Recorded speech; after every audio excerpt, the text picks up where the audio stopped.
Hey there, I'm author Sarah A. Chrisman. And I'm Gabriel Chrisman. And today we're going to be talking about John Ruskin's The Queen of the Air.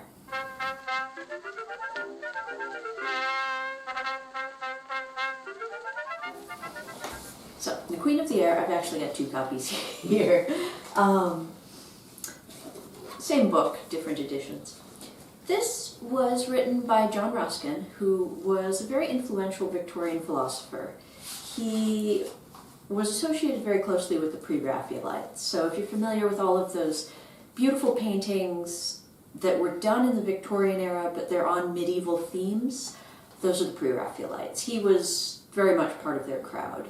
And he also did a lot of design and a lot of philosophy. He was especially a philosopher. He was considered to be the preeminent art critic of the Victorian age. Yeah. Yes. And The Queen of the Air is his book about Athena, goddess of wisdom. That's why I wanted to do this review in my den, which is kind of the Athena room. I've got my bust of Athena and my Athena Noctua owl. And you can't see them, but all the owls stenciled around. Anyhow, in this book, this is actually a series of lectures, and my copy was published in 1869. He had gone around to various colleges in England lecturing on Athena, goddess of wisdom. And he was lecturing to an audience of students who had grown up studying the Greek classics in a very formal way, in a very academic context. And his purpose in doing these lectures was to say that this isn't just some dry material that we force you to learn because we're sadists. He was trying to prove that the classics have relevance. Exactly. To a modern audience in the Victorian age. Right. So this is one of several collections of lectures he did about the then current relevance of the Greek myths and Greek epic poetry to Victorian times. And by extension, the Greek understandings of the world. Right. Especially the sort of, what were being perceived by the Victorian age as the sort of great humanist elements of the Greek myths. Right. So what he's saying is that the reason we study these myths and legends is because they still have things to teach us. They still have important lessons, timeless lessons. Now, his interpretation of these things, the reason he calls it the Queen of the Air, he has some very specific things he's talking about when he refers to Athena or Minerva as the Queen of the Air, because that's not one of her normal epithets. Her normal epithets are she's glaucopus, owl-eyed, and she's also gray-eyed Athena. But he's calling her the Queen of the Air, and he justifies doing that. He says that she has supreme power over its blessing of calm and over the wrath of storm, and spiritually she is the queen of the breath of man, first of the bodily breathing, which is life to his blood and strength to his arm in battle, then of the mental breathing or inspiration. And then he further on goes to say that, where is it? Yes, he has got 5 points he wants to make. Athena is the air giving life and health to all animals. She is the air giving vegetative power to the earth. She is the air giving motion to the sea and rendering navigation possible. She is the air nourishing artificial light, torch or lamplight, as opposed to that of the sun, and the sun would be Apollo. She is the air conveying vibration of sound. So these are things that aren't necessarily directly stated in the myths that he's discussing, but they're things he's drawing out. They're his interpretation of things. Mm-hmm. And that's why he calls it the Queen of the Air. And he starts this book by discussing various Greek myths and how he thinks they're still relevant. And I very much like those portions of the book, and I think he does a good job with it.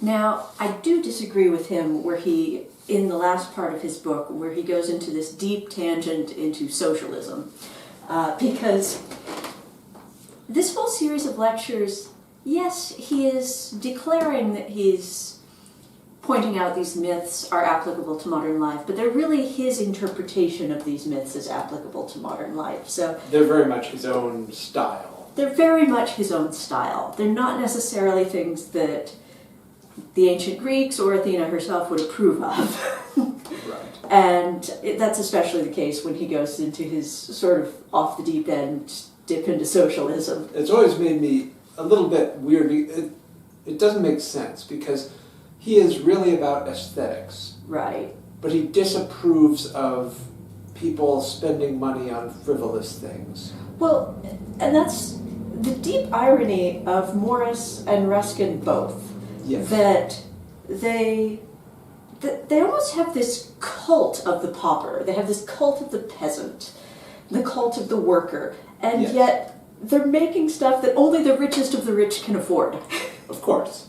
And they're making sure that everyone knows that they have the finest taste in the world. Right, and only they have the finest taste in the world. So they're right. making this stuff that's astronomically expensive. They're elitist socialists, which is a very strange combination. Actually, there's a lot of those around these days, 5 years. But we won't go there. We won't go there. Yes. I guess the takeaways from this book is that this represents parts of the Victorian era people don't necessarily think about when they're talking about 19th century history. This is not Charles Dickens.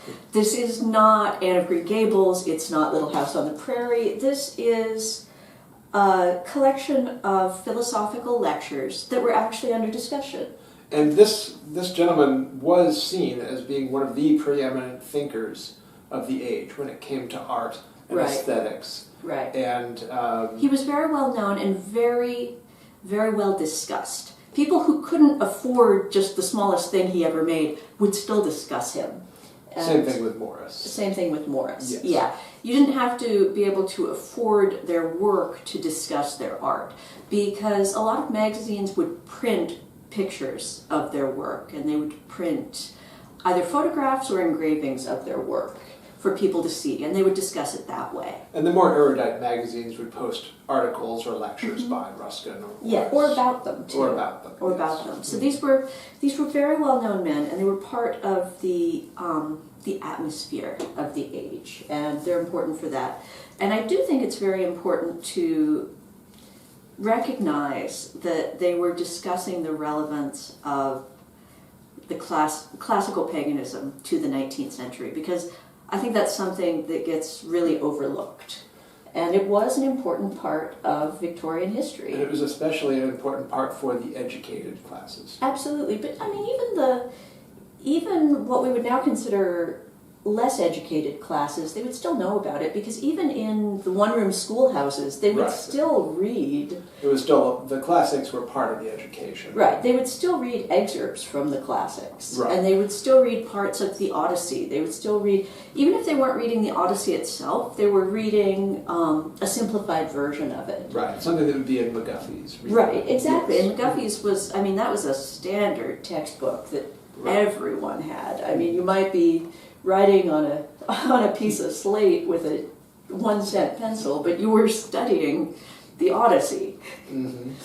And I think a lot of people forget that in the 19th century, they were still aware of Athena, of Apollo, of Hermes, all these very ancient deities that were part of the legacy from the Renaissance and the Enlightenment, where all these things were brought back right. and reappraised. Right. And the Victorian era they were the inheritors of that tradition. Right, exactly. And it was a very important tradition. Absolutely. And they did have the advantage, the classical gods and goddesses, they did have the advantage that they didn't have a lot of the baggage that a lot of Christian stories tend to pick up. Mm-hmm. And so they could discuss them in a more clear-headed way.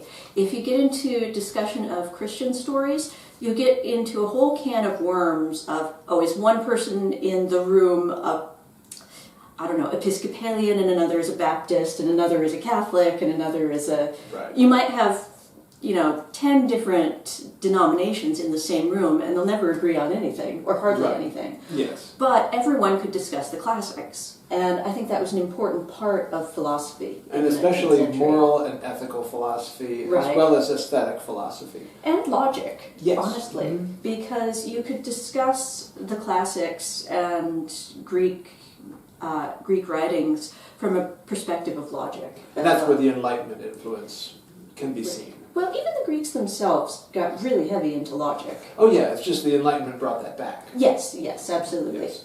Absolutely. You know, besides the scholastics, there wasn't a whole lot of study of logic in the Middle Ages. Right.